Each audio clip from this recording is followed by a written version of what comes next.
What's up, everybody? Welcome to this week's edition of At Large Bid here on the 48 Minutes Basketball Network. It is March Madness, in some cases March Sadness. Not here on this show. Right. Not almost sorry. Our teams are still playing. Yeah, technically my team is still playing. Right. Just not in the tournament. They're playing in the other tournament. Yeah. But, that's more than most SEC teams can say. So, take that. I am Tim Daniel. I'm excited to be here as always with my guy Taylor Berkfeld, who is celebrating his North Carolina Tar Heels in the Sweet 16. Man, I thought for sure coming out of the first round, I was like, oh, they're going to beat Baylor. And then they got up that big lead, and Baylor comes back. And I'm in Louisville with my wife. We're just down there for the day. And I'm looking at the score, and I'm like, Taylor is probably losing it. I was like, I'm not going to text him. Yeah, I don't like to text me. Then of course, they go and put it together every time. That's when I finally was like, all right, I can text you. Everything's fine. Yeah, we can start there with that's one of the top stories. It was probably the best game of the second round.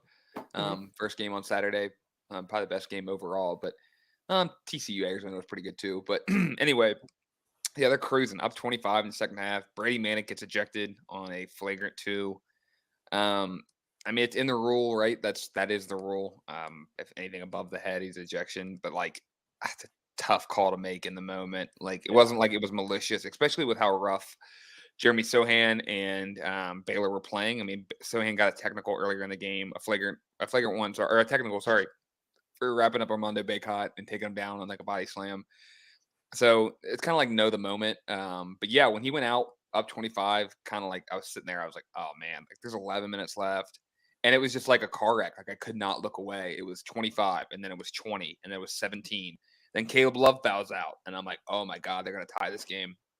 And it was just it was like watching a car wreck. Literally, I'm sitting here 15, 12, 5, 7, boom, tie ball game. And I'm like, they go to overtime. I'm like, they're going to get beat by 100. I had Carolina plus 5.5.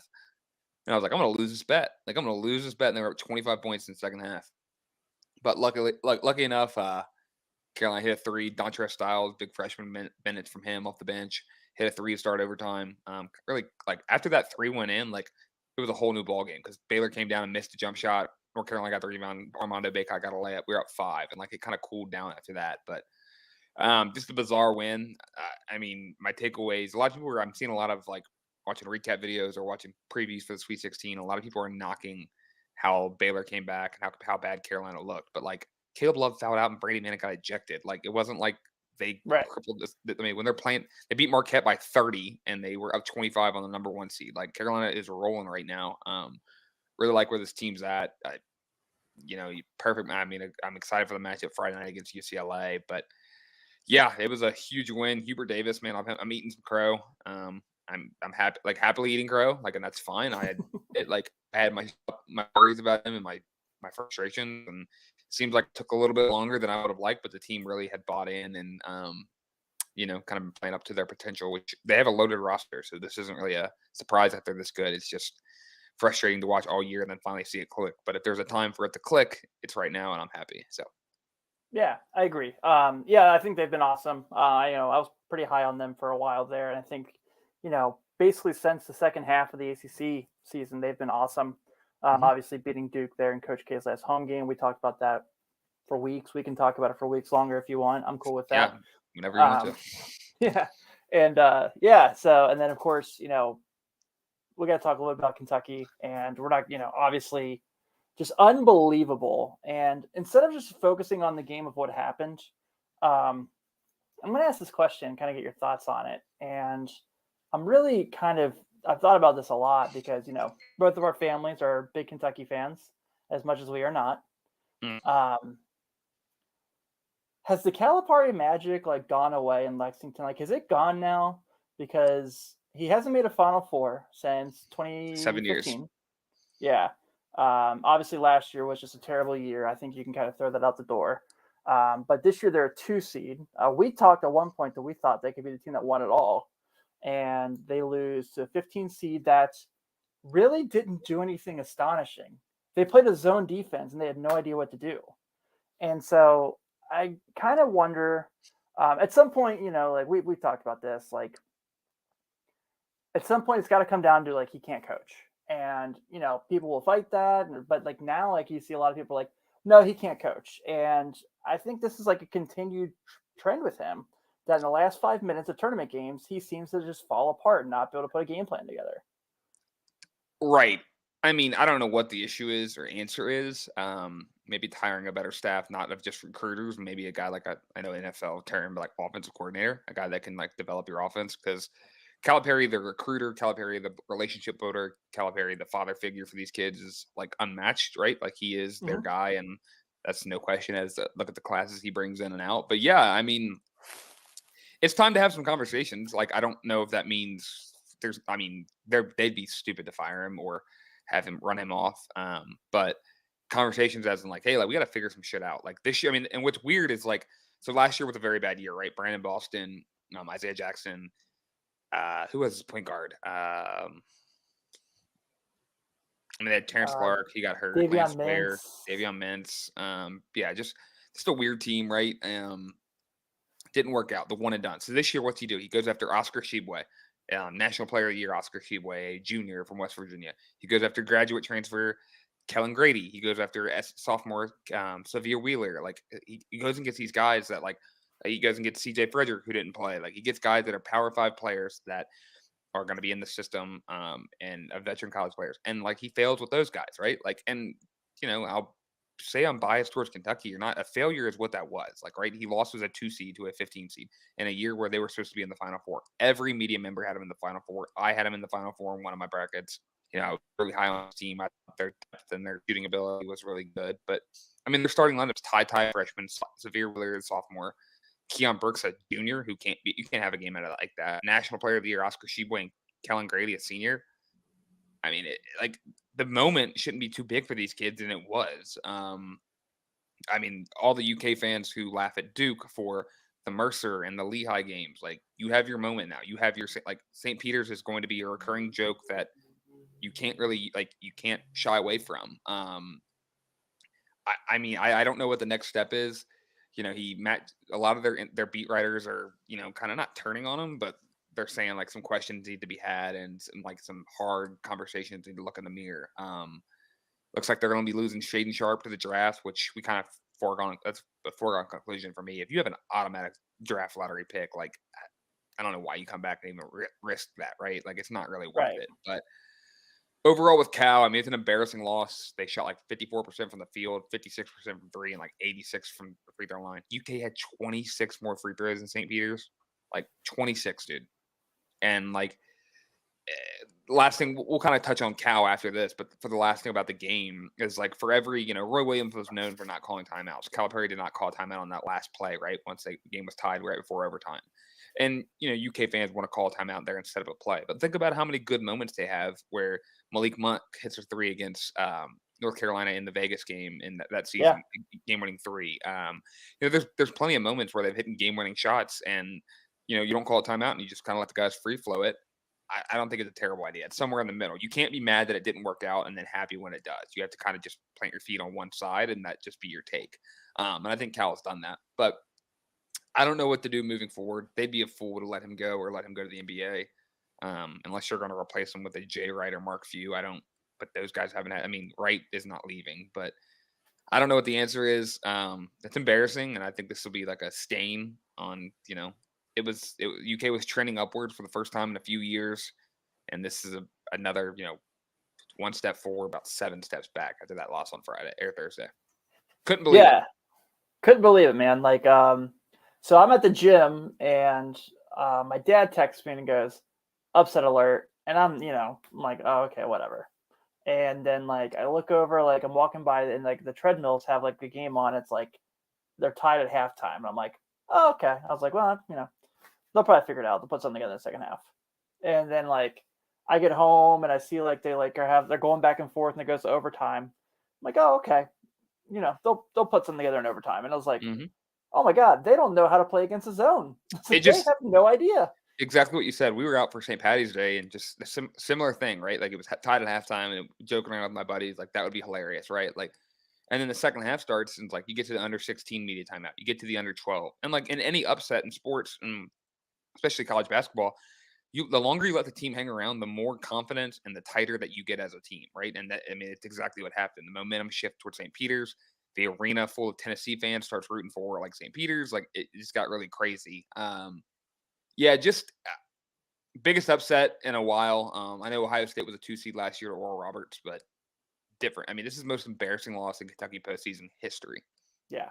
It is. Yeah. And given all the circumstances, I don't know what they do moving forward, but just rebuild, I guess, like they always will. They have a good class coming in next year, but I think fans are want more results, and that loss for Saturday didn't help. So, or Thursday didn't help. So, Yeah, I agree. and then we can kind of snowball this into the SEC as a whole, right? Like all year it was SEC's the best, SEC's the best, SEC's the best, ACC's the worst, right? Like one bid ACC league. Well, the ACC has 3 teams in the Sweet 16. Yeah, the SEC has 1 team in the Sweet 16 and 1 team in the NIT Elite 8. Yep, and Auburn got absolutely boat raced, and we talked about that. They were terrible. I had Miami beating Auburn in my bracket, like because I thought Auburn's guards are their downfall, and they forget that they have Jabari Smith and Katie Johnson and Wendell Green and Jed Zapsper. Like those guys, like they just fucking. I mean, they don't. They're wild, and it works when you're at home and you can feed off momentum. But you get away from your home court, and it gets crazy. But yeah, we can. I mean, let's start. We can kind of just touch on the Sweet 16 games. Starting with Gonzaga, Arkansas, but the SEC is the biggest loser of this tournament. It's usually what the Big Ten does. Big Ten will have 9 teams in the tournament. They haven't won an NCAA title in 22 years, but yeah, it's just the SEC, came in with all the smoke and they're tucking their tail and going home. So yeah, and the Big Ten didn't look very good either this weekend. No. Mm-mm. So let's go. Let's touch it real quick. So obviously, we touched on Kentucky, Tennessee, who we we're pretty high on coming out of the SEC tournament. Loses to Michigan in the second round. Michigan decides to be the team we thought they would be in the preseason. So thanks, guys. Appreciate that. Yeah. Gonna be honest. I really don't like the Michigan jerseys. Thought they looked very Lakers-ish. I hate the blue M and then spelled out. That's weird. Yeah. I think the colorway is great. Did you see the video of Chris Webber and Juwan? Yeah, you said that was awesome. That was really cool to see that. But yeah, speaking of time to have conversation, Rick Barnes, like. I mean, his tournament record is sub 500. Like he just has talented teams that just cannot get over the hump. Last year, losing to an Oregon State team that was terrible that made the Elite 8. This year, playing Michigan, which is a tough second round matchup, albeit, but like you got to find a way to win that game with how much talent they have, and that's a team that like they're not where they're gonna lose Fulkerson, they're gonna lose Josiah Jordan James, and they're gonna lose Kennedy Chandler, and they're gonna be kind of middle of the road average next year. Same with Auburn, right? Like they hit the lottery with Jabari and they hit the lottery with Walker Kessler. Now, what do you do next? Now attack the transfer portal and do all this, but really devastating losses for both of those teams. So, but yeah, we'll start with one SEC team that is left. I think it's the first game on Thursday. It is Gonzaga and Arkansas. Arkansas beat a Vermont team that was a trendy upset pick, and then beat New Mexico State Saturday night in a really ugly rock fight game, first to 50 wins. I think Arkansas can hang with them, but I don't see a world where Gonzaga loses. I think Gonzaga lost been right when the Memphis game happened. Memphis has the athletes able to run with them, and it still kind of bit them in the ass at the end there because Gonzaga, Drew Timme went insane in the second half. So kind of where are you at with Arkansas and Gonzaga? Do you have any thoughts on that? I mean, I can't see a situation where Gonzaga loses. I just don't feel like I feel like they're the team that's going to win it at this point. I feel like they're the best. I say that, and they probably won't because it's what happens with them. And when I say they're going to be really good, so if I told everyone this week when they were mad at me about Kentucky losing because I spoke highly of them. I said, don't ask me because I'm the wrong guy to ask. Right. If I tell you I like how a team plays, they're going to get beat. It's a 6-game tournament. Got to win 6 games in a row. That's really hard to do in the regular season, let alone in a tournament environment. I think the key for Gonzaga is Chet and Timme are going to get theirs. But if Rasir Bolton, Andrew Nimhart, Julian Strother are hitting their shots, just pack it in. You're not going to beat them that night. And that was that second half run against Memphis. Timme was getting his. They started immediately doubling the post, trapping inside, and Strother and Rasir Bolton and Nimhart were able to just kind of pick them apart there. How about Jalen Duren bodying Chet Holmgren? Yeah, that dunk was gross. Yeah. Yeah. So I think Chet will be a great NBA prospect once he I do gets some too. weight on him. But like, if you had a gun to my head right now, I had to draft a better player. Like right now, it's Duran. But 5 years down the road, I could be very wrong. I think what Chet can do is a lot better than Jalen. But NBA development. That's why they go to the league. Is because they're going to be on a meal plan. They're going to be on strength and conditioning, and they're going to be monsters in 2 years. So, Yeah, that's, I think Chet is a better motor too. mhm. Like Yeah. Jalen There's definitely has times where he just kind of stops playing. Chet will grab a rebound, take coast to coast, and hit somebody in the corner for a three, and you're just like, how the hell did that happen in 2 Right? seconds, Yeah. right? Like, it's very impressive. So, yeah, that's where I'm at with that one. I'll probably I'm gonna lean. I don't know exactly what the spread is right now. Kind of haven't looked at it, but Gonzaga would be a hard lean. I think just they're the best team left in the tournament. They've shown it all year. So that takes us to the second game, which is I think the best matchup on Thursday. Thursday is the best day of basketball. Friday's got some good games, but Thursday is unbelievable. You're going to get Texas Tech playing Duke, a top 5 defensive team against a top 5 offensive team. Really going to be a fun game to watch. I thought it was going to be Notre Dame versus Duke, the way the Irish had a run yesterday. But, God, what a terrible minute and a half that ended up just costing that game. Yeah, Blake Wesley looked very freshman-esque. Yeah, he had a couple moments driving, kicking out to nobody, like panicking.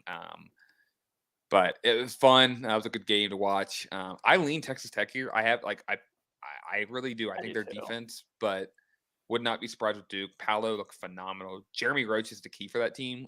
They get buckets from Wendell Moore and they get buckets from Paolo whenever they want. Mark Williams is a monster on the defensive end. But when Roach is making shots, that team is a completely different team. He's able to facilitate the offense, knock down big threes when he's open. Just really, really makes a tough matchup. I think Texas Tech can guard them defensively. I just don't know if they can put up enough points offensively. So that's where I'm Yeah, at.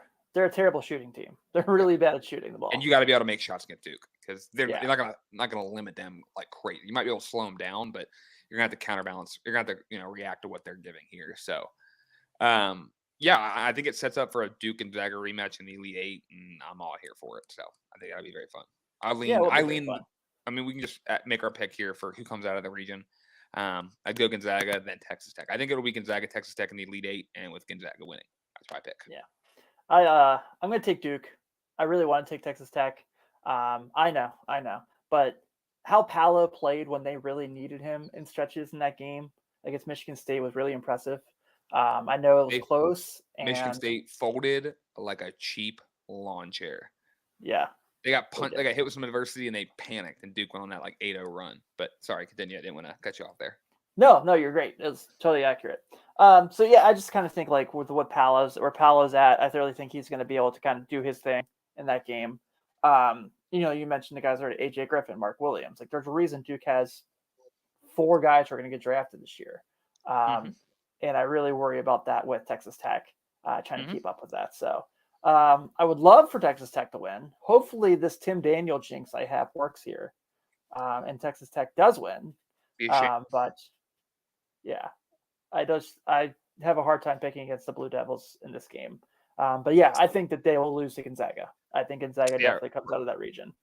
Right now, it's Gonzaga -9 against Arkansas and Texas Tech -1. That does feel like a game where everybody's going to bet on Duke. So if you follow the money, you might be able to get a smart little bet here on Texas Tech. But that leads us to the other games on Thursday at 7:30. It'll be the Michigan Wolverines taking on the Villanova Wildcats. Villanova handled a good Delaware team. Yep, 2018 title game. Line spread is Villanova -5. I am enamored with this Villanova team. I love them. I think Michigan matches up well with what Villanova wants to do. But Nova just consistently answers the bell, right? Like there'll be a game, they'll cruise. Every time the opposing team will make a run and cut it to 2 or 3 or even tie the game, there's no panic on that sideline in Villanova.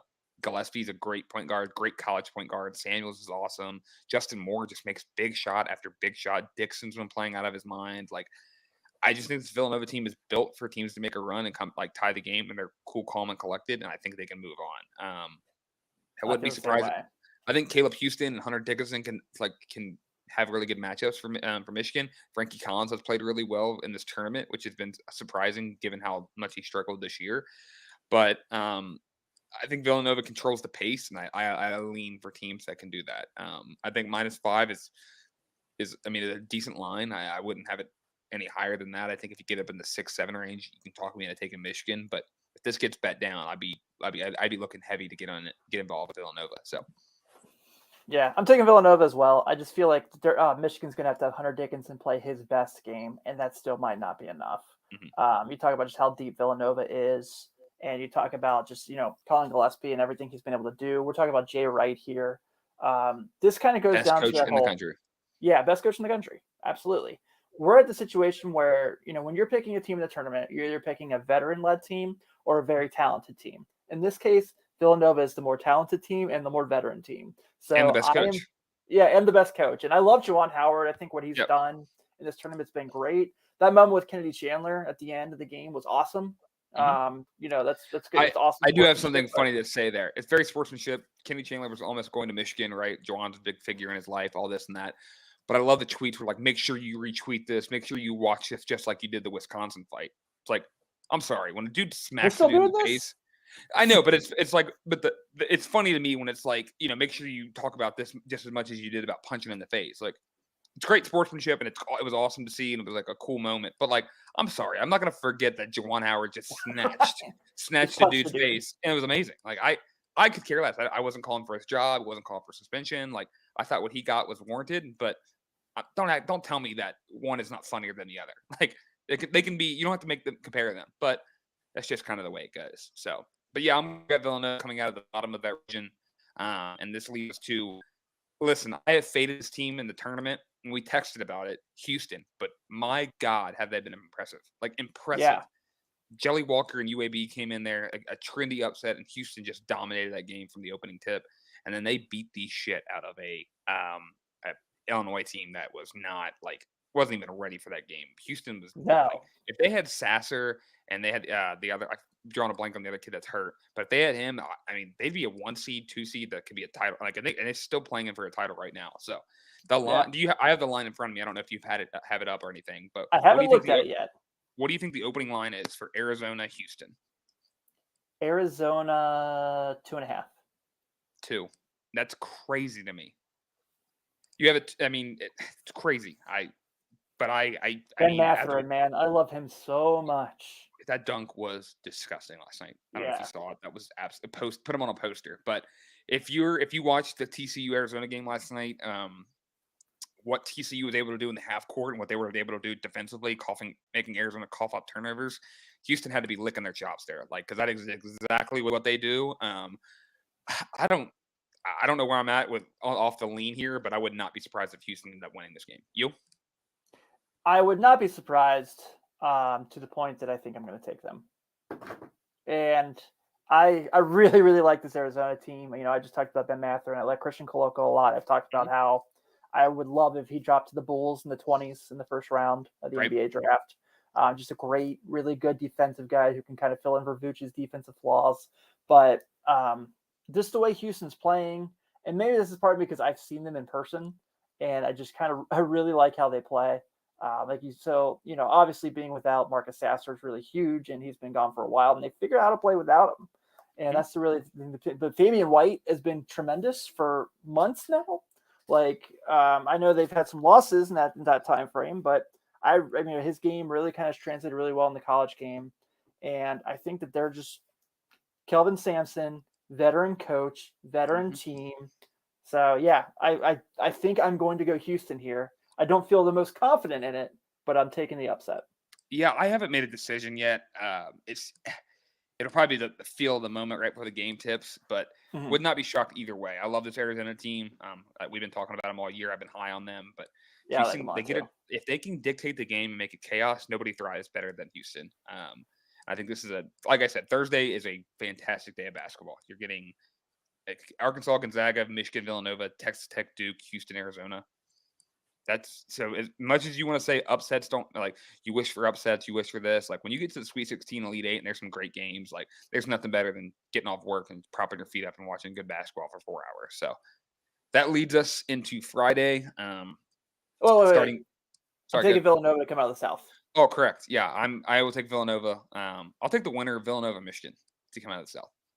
Yeah, if Michigan wins, I think they found something, and I think they can keep it rolling. So, got this comment from Josh. Yeah. I don't disagree. I don't think either.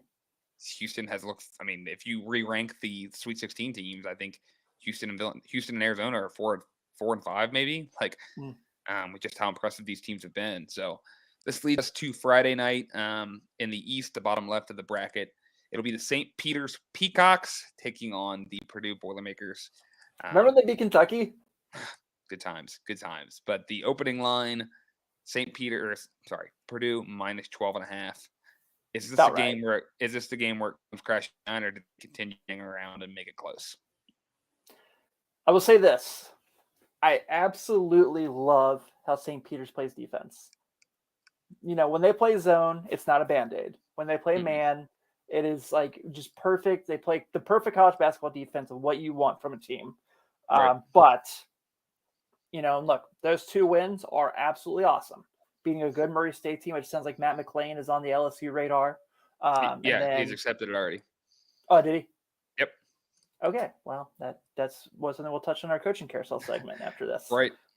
And then, obviously what they did against Kentucky and just Shaquem Holloway completely outcoaching John Calipari. Shocking, I know. Got himself a payday and got himself a new job in a couple weeks too. Yeah, he did for sure. Seton Hall is now open. All right. Kevin Willard going to Maryland, which we'll talk about that. So maybe that was what Kevin Willard was planning that. Who knows? But Jaden Ivey is tremendous. I've gotten to the point with Jaden Ivey where all year we've talked about it being Paolo, Chet, Jabari. And I think Jaden Ivey's in that conversation with those guys. I think you can make the case to me that Ivey is the number 1 pick in the draft, depending on who has it. If the Pacers win the lottery, dude, Jaden Ivey is absolutely perfect for the Pacers. Exactly. Absolutely perfect. Guard, you can put aside Halliburton and let him roll it out there and let him play. Like, you still have Brogdon for at least the offseason if they decide to keep him. I like him a lot. So I just think Purdue's just going to have too much for them. Purdue's a much better offensive team than Kentucky was this year. Purdue was the best offense in the country. So this is where, hats off. Like you said, Holloway probably is going to be the Seton Hall coach here in a couple of days because Friday will be their last game. But an unbelievable run. And, Purdue's just tremendous offensively. Yeah. Oral Roberts last year took Arkansas to the max in the Sweet 16 game, right? Like it was, and I could see a similar world where this happens. Now, granted, Max Asmus and Kevin O'Banner aren't on the St. Peter's roster. They have Doug, who's the white boy who can absolutely spray, which is awesome. But I'm with you. I think this is where it ends. And I don't know about 12.5. I would be weary laying that with Purdue just because in the moment you're probably going to be rooting for St. Peter's. So maybe just take the over or something and just try to enjoy that. But I can see a world where they keep it close, but I don't see a world where they win. As a Carolina fan, I am hoping and praying we play St. Peter's because the thought of Purdue terrifies me. But yeah, I'm going to go Purdue here. Haven't really thought revenge, though. Correct. Good point. I haven't really thought of a side here on what I'm going to take. So gut says Purdue, heart says St. Peter's. That's where I'm at. Yeah. And then the game after that, which will at 9:30 following immediate tip, it is the UCLA Bruins led by Mick Cronin taking on the North Carolina Tar Heels and Hubert Davis. UCLA opens as a 2.5-point favorite. What are your thoughts before I give mine? You don't want to know my thoughts. Oh boy. Yeah. Because I think I have a hard time not taking North Carolina in this game. I know. And I just think that the way that Armando Bacot has played has been awesome. And he's been tremendous. And when Caleb Love is shooting, they're such a different team, and he's been shooting the ball well. And, Mick versus Hubert. Yeah, RJ Davis. If they had Dawson Garcia, I would feel so comfortable. I would feel so comfortable. But, I think I'm going to take the Tar Heels. I don't love it because I don't want you to get mad at me if they don't win, or Luster or any of our North Carolina listeners. But I'm really excited about this game. It's my favorite game of the week. Yeah, I'm truly Plus, excited. we were supposed to get this game in December, and so we finally get it. Yeah, what did we get instead? Kentucky beating Carolina by 38 points. That was a terrible day for me. But got the last laugh now. Time to get some revenge from the CBS Sports Classic. Yeah, I'm pretty nervous, but I think we match up well with I say we, but I think Carolina matches up well with UCLA. RJ Davis and Tiger Campbell are great together. Peacock for life. I love seeing that. But yes, RJ Davis against Tiger Campbell, Armando Bacot, Cody Riley. I give us the advantage there. Jaime Jaquez rolled his ankle pretty bad. Yeah, In game the time game. decision. Yeah, I'd be surprised if he plays. If he does, limited minutes. Peyton Watson's really good, but I think slow it out dogfight game. Carolina's been in those this year against Virginia, against Virginia Tech, against Notre Dame, who started running recently, but they've been in games like that and they've had success. I think that with the way Brady Manek's shooting the ball, like you have to Carolina, you have to guard them from half court in, like right, like they're able to shoot over top of you and make baskets, and that just frees up for Armando Bacot. The guards are so like they play so free in this pick and roll offense that I was giving so much anger towards in the middle of the year because how poor they were playing, but they're truly gelling at the right time. Like I know this sounds cliche, like it's giving me big like Kentucky 2014 vibes where they were an 8 seed and they beat Wichita State, and they just like they have the talent, they can just go on a run, and they have the outside shooting that I think can will them against anybody. Would not be shocked with the UCLA win here, but gut and heart both say lean Carolina with the points. So Yeah. And then I truly don't think it matters though. They'll lose the winner of this game. I don't see a world where they beat Purdue. I don't either. I'd take Purdue out of the East. I agree with that. And then our last Friday games, we've got at 7:30, Kansas and Providence. My guy Ed Cooley in the Sweet 16, the luckiest team in the country's luck keeps coming. I bet against them against South Dakota State. They proved me wrong. I bet against them with Richmond. The game was never close. Say what you want about luck and skill and all this stuff, but I think this team plays hard for them. I think they're on a run that they can match. Now, if you're a Kansas fan, you are licking your chops with how the bottom of that bracket opened up. If you get by Providence, you have a walk to the Final Four. So, well, maybe not walk, but compared to Wisconsin and Auburn, you're getting Iowa State or Miami. That's a pretty good win for you. Yeah, it is. Man, this game's hard. I think Kansas will win, but I love Nate Watson for Providence. He's a really good big man. He's a perfect college basketball big man, and he's going to give them all the fits in the world he possibly can. They're very physical. Ed Cooley's a really good coach, so it's not like Bill Self doesn't have someone. I wouldn't say it's his equal by any means because Self's incredible, but Ed Cooley is a guy who can trick you and he can get some plays off that you aren't expecting. But Kansas with Agbaji, I just kind of think they're a little better. And I would not. I know we've said this about every game. I feel like Chris Webber right now, but I would not be shocked if we are here talking about Providence winning this game. But to be safe and because I took some risks already, I'm going to go with Kansas. But I'm excited for this game. I'm taking Providence plus 7.5, but Kansas is going to win the game.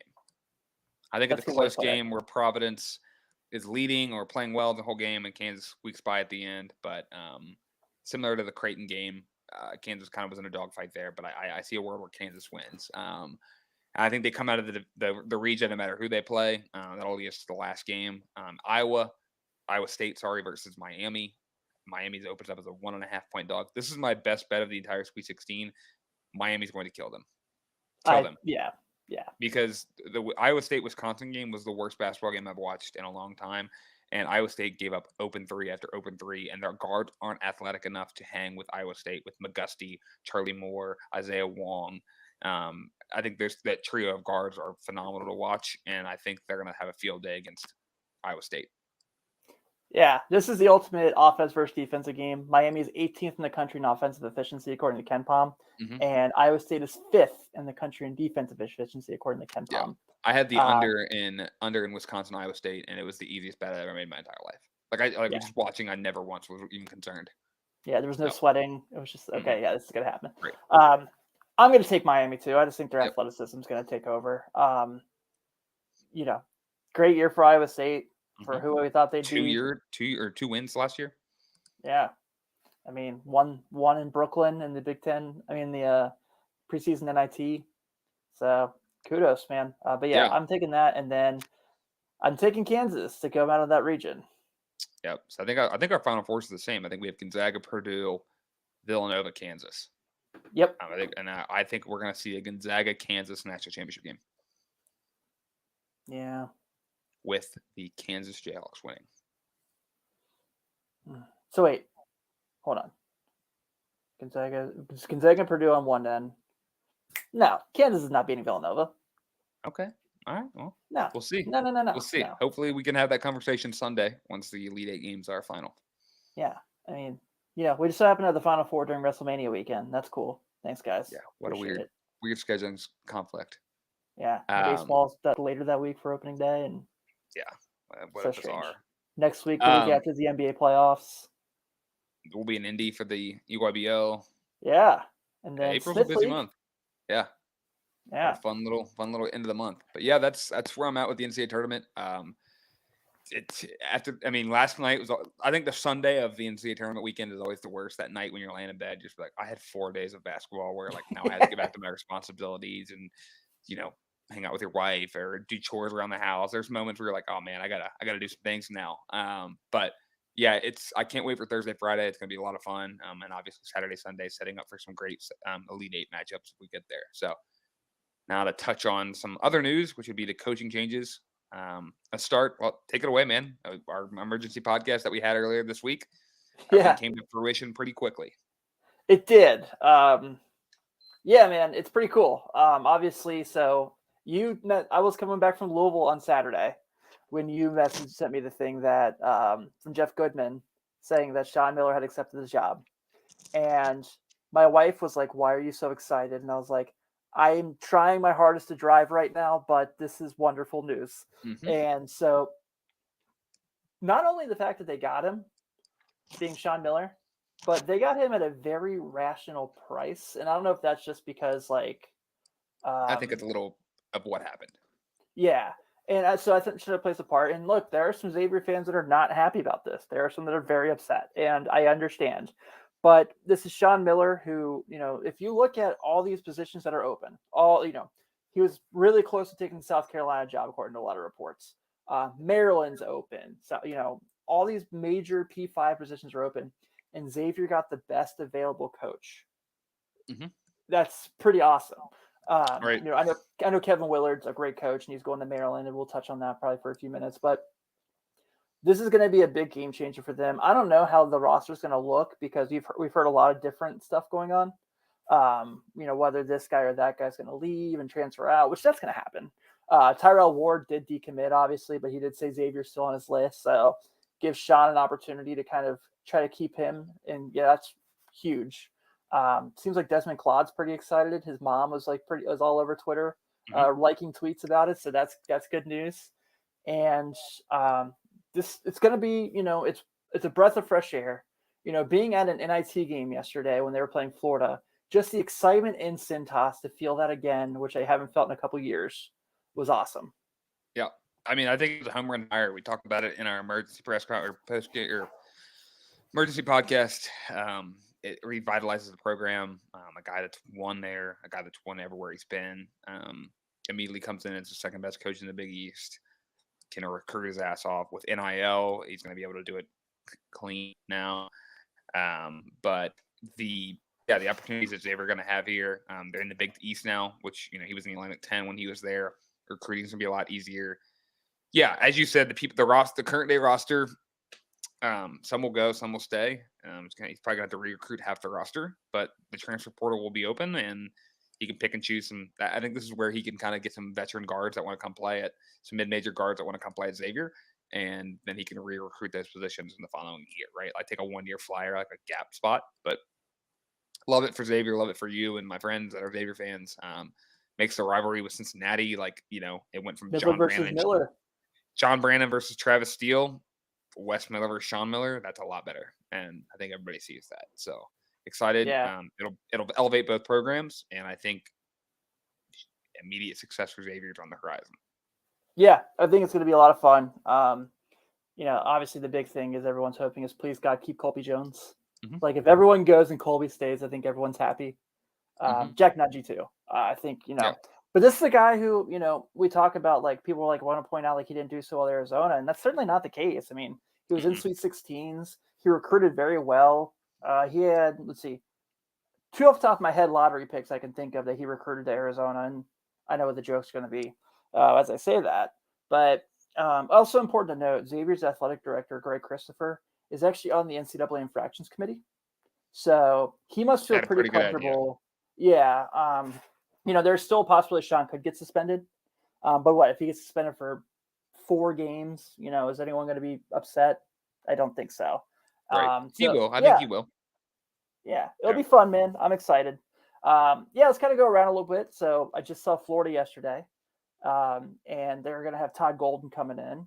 I really like that hire, but I also kind of feel bad for Todd Golden because it's pretty well known at this point. It's like whoever you talk to that Anthony Grant was offered the job from Dayton, and they offered him a good chunk of money, and he decided to stay at Dayton. Obviously, I understand it. His team is a really good team at Dayton. I was like, they're going to be so good. Mm-hmm. Yeah, I mean, they lost yesterday to Vandy in the NIT, I know, but I still think Golden's a really good hire for Florida. Between their basketball and football programs, trying to get back to who they were when we were kids, obviously. So this could be a good step for them. Their roster's not very good at the moment. Watching them play yesterday, it was kind of rough, but hopefully that's the rest of the fresh air they need to kind of bring them back to being, not even to Billy Donovan states, because that's impossible to do in some cases. But I like the hire for them. I think it's a good move for them. Yeah, I think he's a very analytical guy. All the San Francisco teams were very deep in analytics and whatnot. It's another guy. If he can attack the NIL and he can learn how to manage that and get some recruits in there, I think Florida's a place where you can flourish. SEC job that is going to require the best of recruits. And I think he's a great X's and O's coach. But yeah, I mean, I don't. If we talked about it last week with mid-major coaches, right? Like there's a learning curve, and you hope there's enough time and he can build a roster that can compete immediately. But we'll have to see. I think he's a great coach, but would not. I think if out of McMahon, Dennis Gates, Golden, I'm more confident in Golden out of everybody. I think Florida's an easy place to win at. So, yeah, how hard is it to recruit kids to Florida? Right, and then that'll lead us into the news that broke today. Matt McMahon, the head coach of Murray State, after his loss Saturday to St. Peter's, he's going to be the new head coach at Louisiana State University, LSU. He was in line for the South Carolina job. He ended up choosing LSU over South Carolina, which has got to be a kick in the nuts to the Gamecock fans because LSU is going to be under some sort of probation, and you lost a head coach that's willing to go sit on probation before taking your job. But I think he's a really good coach. I know I just said that he would probably be the one to fail out of the 3, but I said Todd Golden's better, but I think McMahon's a great coach. Had success at Murray State. He can recruit. He can find guys. And I think another way of attacking the portal is going to be big for them. So excited to see it. SEC was the best conference in the regular season this year, and they're getting 2 really good coaches. So any thoughts on him? No, I'm excited for him. I think he'll do a good job. It sucks he's going to be losing Tari Eason because Tari Eason's 1,000% going to the NBA. But as he should. And he's got a good chance to get some guys in there. LSU is a good basketball program. They have been for a while now. Regardless of what happened during the Ben Simmons year and all that jazz. But right. I like this. I like that program. I think he'll do really well there. I'm excited for him. There's one more SEC hiring, Dennis Gates. Well, not official yet, but it'll be official by the time we get together for our next podcast. He'll be going to Missouri. Oh, really? I did not see that. Yeah, he apparently there was videos of him leaking. Jeff Goodman said it's all but a good deal, all but a done deal announcement tomorrow. There was videos of him at the airport today getting picked up, flying private in, getting picked up. Was he wearing the clear mask? I didn't see that, but he might have spiked it if he was. But I don't love this hire. I feel like Missouri, you could have got Golden or a Matt McMahon or any of the people listed, but feels like a very wash, rinse, repeat of Kenzo Martin. And I don't love that for Missouri hoops. So any clear takeaway there? I know you worked the last game. He worked at Cleveland State. So, for Missouri beat writers, when you take notes during pressers, just make sure you just write down the word culture because you're going to hear it a lot. Yeah. Everything is about adjusting to their culture and buying into their culture. And now he had success at Cleveland State, which was not a very good job in the Horizon League. He had 2 really good years there. So I'm not gonna, I could eat crow on that, been known to do that, but I don't love the hire from the outside looking in at Missouri. But and I Yeah. know the Missouri that 3-man weave guys, 2 of the 3 are Missouri grads, and they were not excited about the hire. So that may be me. That may be me portraying their thoughts onto my thoughts here too. But and lastly, the last SEC job that is open is South Carolina. Matt Norlander Not getting tweeted today Sean. Matt Norlander tweeted today that the athletic department's kind of in a disjointed mess with who they offered and who they didn't get. They offered Miller, they offered McMahon, they offered Todd Golden, didn't get any of them.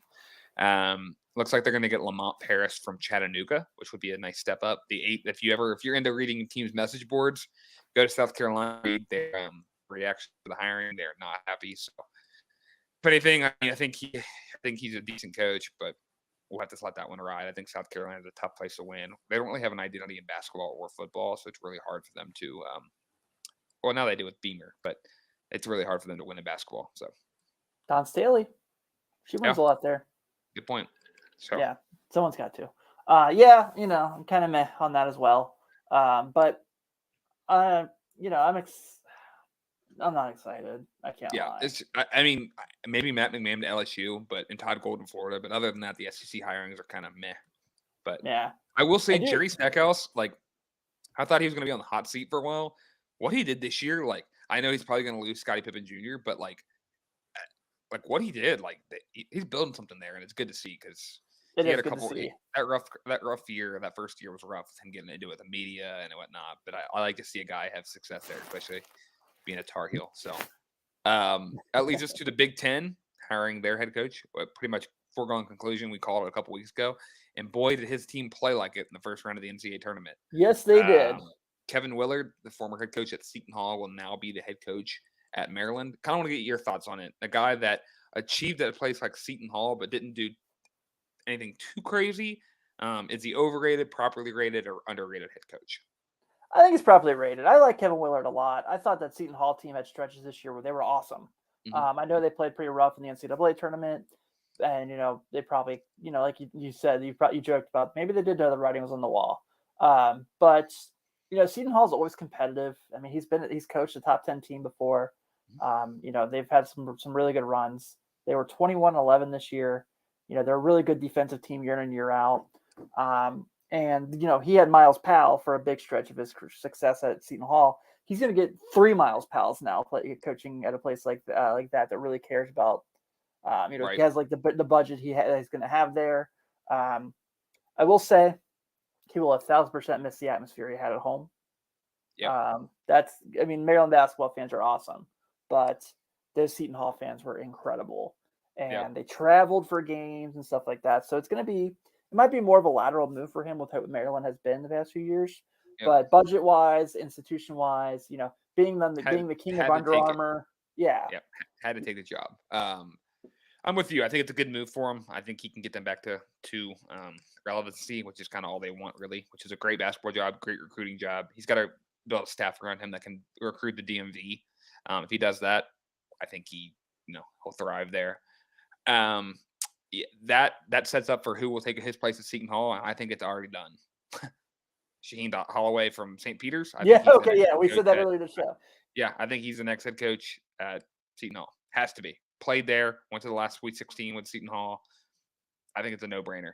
That guy has his players fight for him, and it may be a emotional spur of the moment hire, but I think it's an easier. Lock it down now. Yeah, I didn't go on Seton Hall board to see what they were saying, but I'm sure that's the name. Exactly, the hot hand. It happens all the time. So that's where I'm at. I think is that it for the coaching changes. As far as I know, I can't think of any on top of my head. Jerome Tang. Payne. Yeah, and Jerome Tang. Jerome Tang, the Baylor assistant, is now the head coach at Kansas State, which is He was with Scott Drew for 17 years. His right-hand man. Good to see him get a shot. So. Yeah, and then we talked a little about Kenny Payne last week because it was announced, but they had another presser. But I was really impressed with this presser. I thought he did a really, really good job. DJ Wagner, Sky Clarkson are rumored to decommit from Kentucky. A lot of Louisville commits already stand. I will be thoroughly shocked if Louisville is not in the mix being really good next year, plus in the following year recruiting.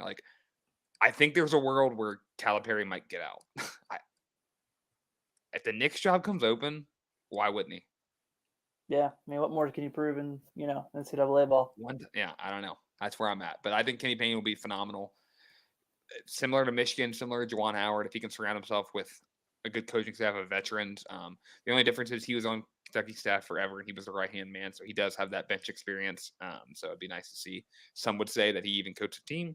Not me, I'm not saying it, but UK fans are saying it. So love the Kenny Payne hire. I think that's the best one overall. I can't wait to see him do well because I like when the ACC is better, and I like when Louisville's good. So yeah, I agree. But it's not the best hire of them all, Sean Miller. Correct. Sorry. You're right. That's a better hire. You're right. I had to make a joke. I had to. Yeah. Well, cool, man. This was fun. We're really excited for the next rounds. I can't believe we're already at Sweet 16 Elite Eight time, but it's I have big, I'm going to say by this big bracket, like it's a whiteboard bracket that you can fit, like it's blank, right? And every year I write, when selection Sunday, I write it out. And it's like, I'm sad when I write in the teams, like after every game. Like, it's like funny because like, oh, round one's over. Then you get to the Sweet 16 and the Elite Eight, and there's like 4 spots left. And you just start like counting down the games that are left. And it's pretty sad because pretty soon it's going to be National Championship Monday. Game's going to end, and we're going to be like, wow, we have 4 months until we have to do it all over again. So that's why it's the best and the worst. Yeah. But we'll have plenty of stuff to keep us busy with basketball this summer, apparently. So, yep. Yeah, it'll be fun. All right, guys. Well, thank you all for tuning in. Hope you're enjoying your bracket. I think I'm at like the solid. My push notification last night at the Arizona game said I have about 52% of the games right. So, again, don't ask me. I'm not the right guy.